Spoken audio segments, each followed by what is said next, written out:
এক গভীর জঙ্গলে থাকতো এক চালাক শিয়াল। সে খুব বুদ্ধিমান হলেও ছিল ভীষণ লোভী।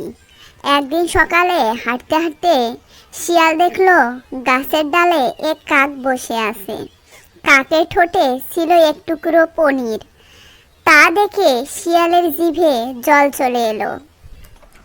ওহে কাক ভাই, তোমাকে আজ দারুণ সুন্দর লাগছে।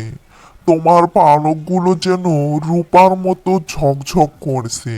তোমাকে দেখলে আমার মনে খুব আনন্দ লাগছে। আহা, শিয়াল আমাকে কত ভালোবাসে, কত সুন্দর কথা বলছে। তুমি দেখতেও যেমনি সুন্দর, তোমার গানের গলাও নাকি খুব মিষ্টি। বনের সব পশু পাখিরা বলছে, শুনেছি তোমার গলার আওয়াজ নাকি এই জঙ্গলের মধ্যে সবচেয়ে মধুর।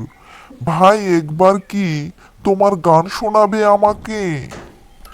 কাক যেই গান গাইতে মুখ খুলল, অমনি তার ঠোঁট থেকে পনিরের টুকরোটি নিচে পড়ে গেল।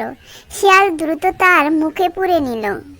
কাক ভাই, রূপ তো ভালোই, কিন্তু মাথায় একটু বুদ্ধি থাকলে আরো ভালো হতো।